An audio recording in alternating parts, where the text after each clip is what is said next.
ہم نے سمجھنا ہے آن لائن ٹریڈنگ کے حوالہ سے کچھ چیزوں کا۔ آن لائن ٹریڈنگ کیا ہے؟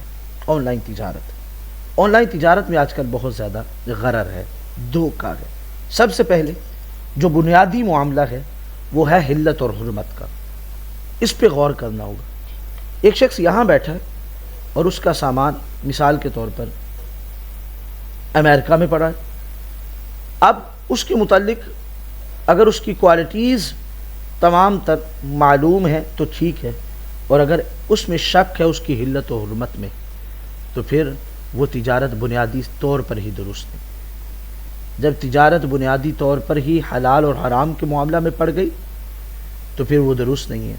اب اگر تو اس پہ مونو حلال کا لگایا گیا ہے اور طے شدہ ہے کہ وہ چیز حلال ہے تو پھر اس کی تجارت جائز ہے، اور اگر اس میں کوئی چیز ایسی شامل ہوئی ہے جو حلال والی نہیں ہے تو وہ کاروبار درست نہیں ہوگا۔ بنیادی یہاں سے آن لائن ٹریڈنگ کی پہلی۔ نمبر 2، جو مال ہو اس مال پر قبضہ بھی ہو، سامان پر قبضہ بھی ہو، جو شخص آن لائن بیچنے جا رہا ہے اس کا قبضہ بھی ہونا ضروری ہے۔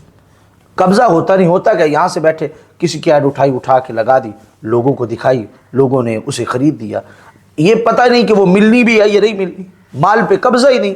جب مبیع پہ قبضہ نہیں ہے، اس کا سودا کر لیا، تو یہ مفتی الی النزاع بنے گا، یعنی لڑائی کا سبب بنے گا۔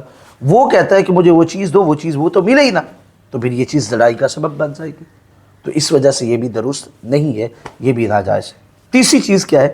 مبیع کا مالک ہونا، سامان کی ملکیت تو ہے نہیں اس کے پاس، بس یہیں سے اٹھائی، وہاں سے ایڈ اٹھائی، وہاں سے اٹھائی، لگا دی، بیچی، پھر ادھر سے پیسے وصول کر لیے، تو یہ درست نہیں ہے، یہ ناجائز ہے۔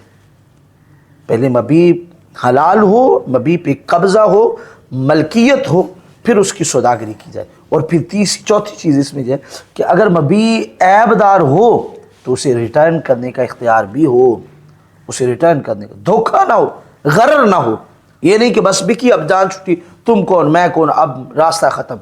اور بسا اوقات تو یہاں تک بات پہنچی ہوئی ہے کہ مال دے کر، مال اس سے شخص کے ساتھ طے کر لیا جاتا ہے، اس سے روپے وصول کر لیا جاتا ہے، اسے مال ہی پہنچایا نہیں جاتا، مال ہی اس تک نہیں پہنچتا، اور پھر بعد میں وہ بیچنے والا غائب ہو جاتا ہے۔